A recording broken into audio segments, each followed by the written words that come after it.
CPI party నాయకులు మనతో ఉన్నారు. తెలంగాణ ఆవిర్భావ దినోత్సవం సందర్భంగా ఈ రోజు మనతో పాటు సిపిఐ పార్టీ నాయకులు ఉన్నారు. హలో సార్, నమస్తే, ఎలా ఉన్నారు?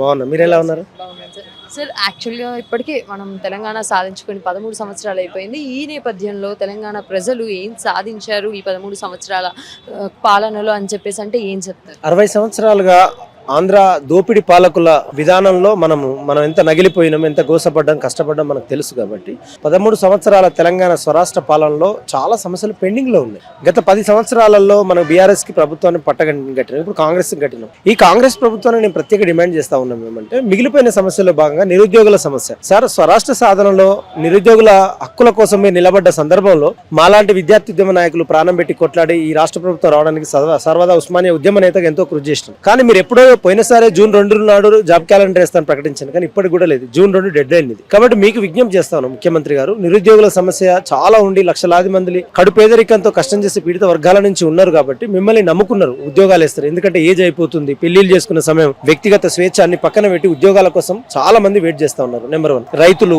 మహిళలపై అఘాయిత్యాలు, అనేక రకాల సామాజిక సమస్యలు ఇవి పెండింగ్ లో ఉన్నాయి. ఎందుకంటే మీరు ఇచ్చిన 6 గ్యారెంటీల వల్ల ప్రజలు 6 గ్యారెంటీలో ఒక బస్సు, ఉచిత బస్సు తప్ప మిగతా ఎంత లోటుపాట్లు ఉన్నాయో ఒకసారి చూసుకునే ప్రయత్నం చేయండి. ఎందుకంటే మనం జూన్ 2 వచ్చిందంటే తెలంగాణ ఆవిర్భావం పేరు మీద అమరవీరుల ఆశయాలకు అనుగుణంగా మనం పనిచేద్దామని ప్రసంగాలు నీటి మూటలుగా మాట్లాడుకుంటున్న సందర్భం. కాబట్టి ఈ సందర్భంలో ఇవాళ మీడియా వాళ్ళతో మాట్లాడుతున్న ప్రతి వ్యక్తి యొక్క అంశాల ప్రస్తావన మీరు తీసుకోండి. ఇది విమర్శ కాదు. విమర్శ కంటే తెలంగాణ రాష్ట్రము నీళ్లు, నిధులు, నియామకాలు, ఆత్మగౌరవం, సమానమైనటువంటి పాలన అనుకున్నప్పుడు ఆ పాలన కోసంలో మనం ఏం మిగిలిపోయినాయి, ఏ సమస్యలు మిగిలిపోయినాయి? నిరుద్యోగమా, రైతుల సమస్యల, కార్మికుల సమస్యల, మహిళల సమస్యల, విద్యార్థుల సమస్యలు అంటే పెండింగ్ లో ఉన్న స్కాలర్షిప్లు ఇవ్వకపోవడం వల్ల లక్షలాది మంది పై చదువులకు వెళ్ళడానికి సర్టిఫికెట్లు ఇవ్వని పరిస్థితుల వల్ల వాళ్ళ జీవితాలు అక్కడ ఆగిపోతున్నాయి. నీకు ఇక్కడ ఒక ఉదాహరణ చెప్తా. ఇక్కడ గీతం యూనివర్సిటీ పేరుతో గానీ, లేకపోతే పల్లరాజేశ్వరరెడ్డి లాంటి కాలేజీలలో కూడా సర్టిఫికెట్లు ఇవ్వకపోతే, డబ్బులు ఇవ్వకపోతే సర్టిఫికెట్లు ఇవ్వట్లేదు. మరి నీ రాష్ట్ర ప్రభుత్వం దేనికోసం వచ్చింది, ఎందుకోసం వచ్చింది? ప్రశ్నించేటువంటి ప్రతి ఒక్కరు కూడా ప్రశ్నిస్తారండి, ప్రశ్నించే చైతన్యంతో. కాబట్టి ఇక్కడ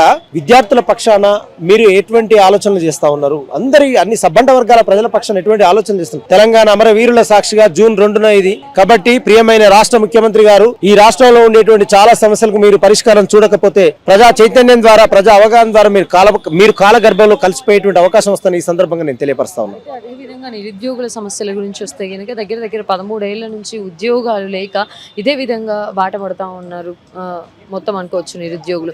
సో ఈ విషయం గురించి మాట్లాడుకుంటే కనుక ప్రభుత్వ వైఫల్యం ఎందుకు కనిపిస్తా ఉందని చెప్తారు? ప్రభుత్వ వైఫల్యము అనే దాంట్లో వాస్తవం అని చెప్పుకోవచ్చు. ఇప్పుడు ఏ ప్రభుత్వం అయినా కూడా ప్రజలకు న్యాయం చేయాలనుకుంటుంది. మరి రేవంత్ రెడ్డి గారి ప్రభుత్వం గతంలోనే నేను జాబ్ క్యాలెండర్ వేస్తాను ప్రకటించండు. మరి ఇది జూన్ 2. మరి మేము ఎన్ని రోజులు వెయిట్ చేయాలి? ఉస్మానియా 1000 కోట్లు ఇస్తాను. మరి డంబాచార ప్రచారమేనా? ఏదో వచ్చి మీడియా దగ్గర ముచ్చట్లు చెప్పి ఏదో నడిపేయడానికేనా? మాకు కావాల్సింది నిరుద్యోగులకు ఉద్యోగాలు వేయండి. ప్రియమైన ముఖ్యమంత్రి గారు, మీరు నిరుద్యోగులు ఎంత టైం తీసుకుంటారు? ఎందుకు వేయట్లేదు? మీకు నష్టం వాటిల్లే ప్రమాదాలేంటి? మీ రాజకీయాల కోసం ఎన్నికలు అయిపోయే దశ వరకే, ఎన్నికలు దగ్గరకు వస్తున్నప్పుడు నిరుద్యోగాలు వేస్తారా మీ డంబాచారం కోసం? కాబట్టి మీరు గనక నిరుద్యోగులకు నోటిఫికేషన్ వేయకపోతే ఈ రాష్ట్ర ప్రభుత్వంపై మరో పోరాటాన్ని ఎక్కువ పెట్టాల్సినటువంటి అవసరం వస్తుందని ఈ సందర్భంగా నేను తెలియపరుస్తాను.